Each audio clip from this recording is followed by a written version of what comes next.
अनमोल साथी के सभी साथियों को मेरा ओम नमः शिवाय। भगवान भोलेनाथ जिनको शिव कहकर बुलाया जाता है, आखिर क्या है ये शिव तत्व? क्यों भगवान भोलेनाथ को शिव शंकर कहकर बुलाते हैं? इस शिव तत्व का रहस्य जो शिव महापुराण में बताया गया है, आज वही कथा आपको एक छोटे रूप में प्रस्तुत करने जा रहा हूँ। कृपया ध्यान से सुनिएगा। शिव शब्द की उत्पत्ति। शिव शब्द नित्य विज्ञानानंद घन परमात्मा का वाचक है। यह उच्चारण में बहुत ही सरल, अत्यंत मधुर और स्वाभाविक ही शांतिप्रद है। शिव शब्द की उत्पत्ति बस कांतो धातु से हुई है, जिसका तात्पर्य यह है कि जिसको सब चाहते हैं उसका नाम शिव है। सब चाहते हैं अखंड आनंद को, मतलब शिव शब्द का अर्थ आनंद हुआ। जहाँ आनंद है वहीं शांति है, और परम आनंद को ही परम मंगल और परम कल्याण कहते हैं। इसलिए शिव शब्द का अर्थ परम मंगल परम कल्याण ही समझना चाहिए। इस आनंददाता परम कल्याण रूप शिव को ही शंकर कहते हैं। शंक मतलब सा के ऊपर अंक की बिंदी जो अक्षर है उसको आनंद कहते हैं, और कर से मतलब करने वाला समझा जाता है। अतएव जो आनंद करता है वही शंकर है।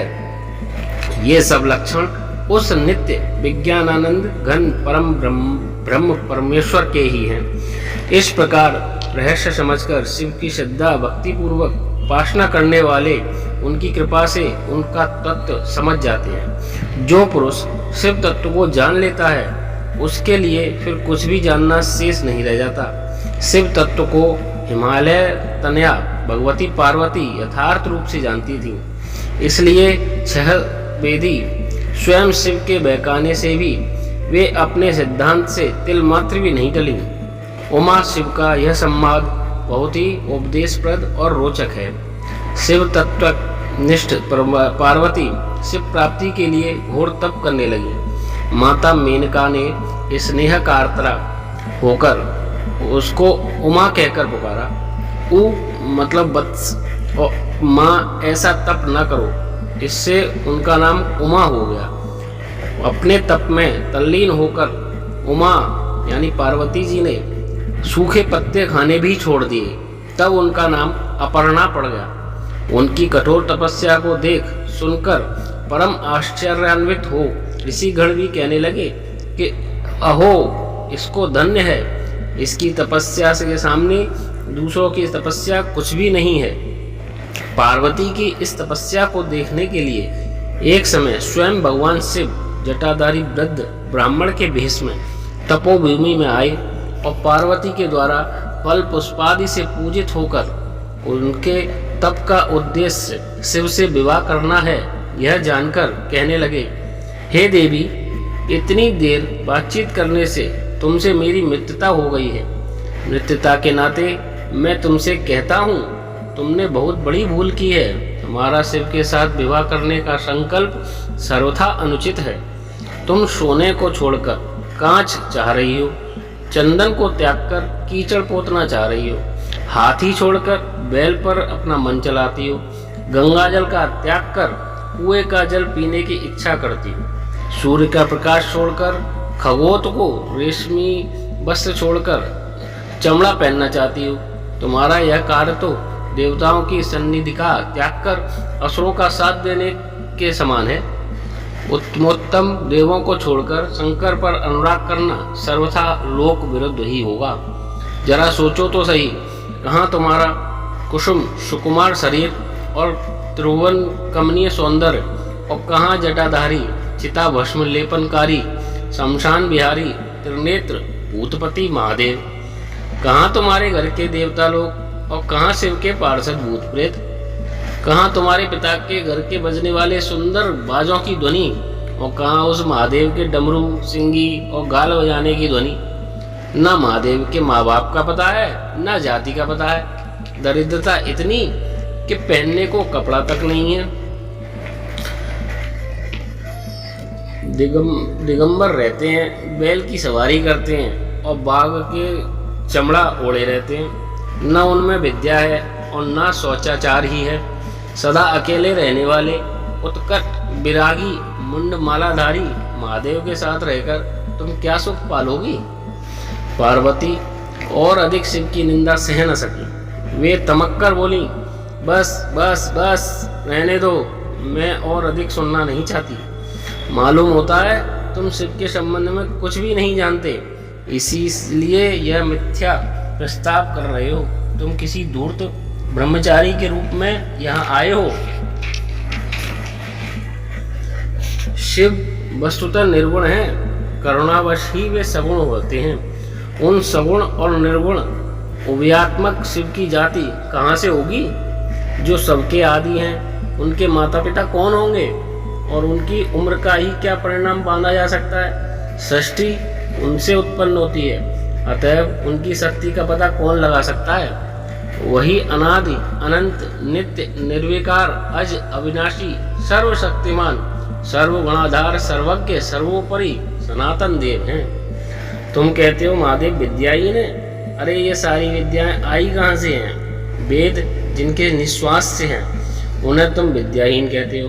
छी छी, तुम मुझे शिव को छोड़कर किसी अन्य देवता का वर्ण करने को कहते हो।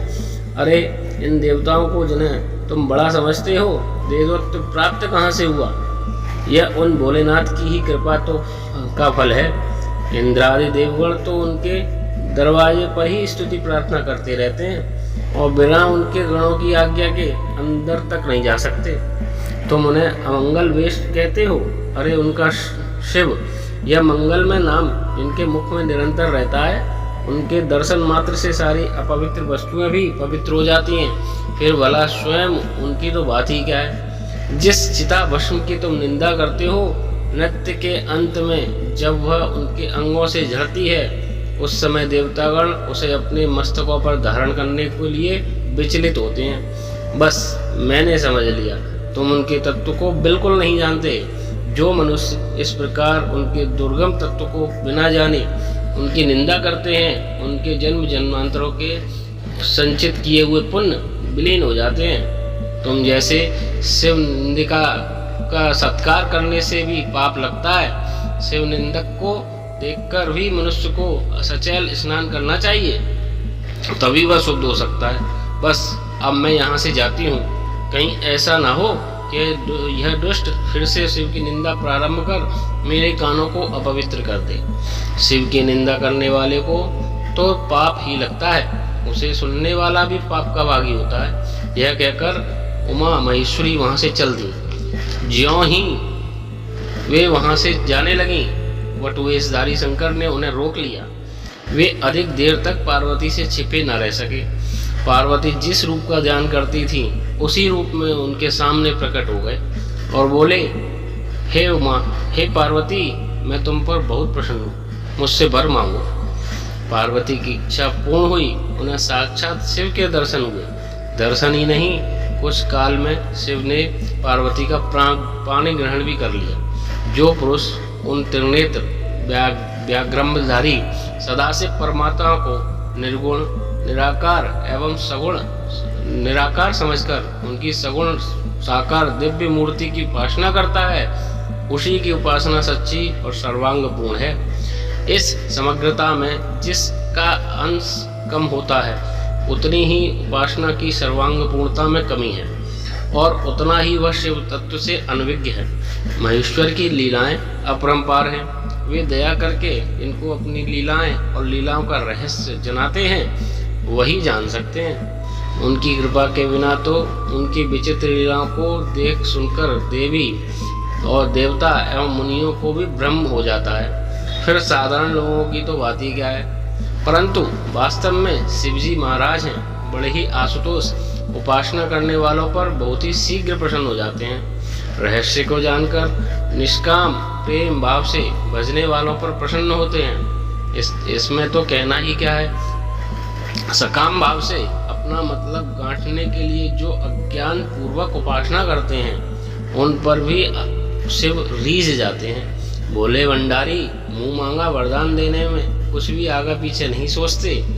जरा सी भक्ति करने वाले पर ही उनका हृदय का दया समुद्र उमड़ पड़ता है। इस रहस्य को समझने वाले को आपको व्यंग से भोलेनाथ कहा करते हैं।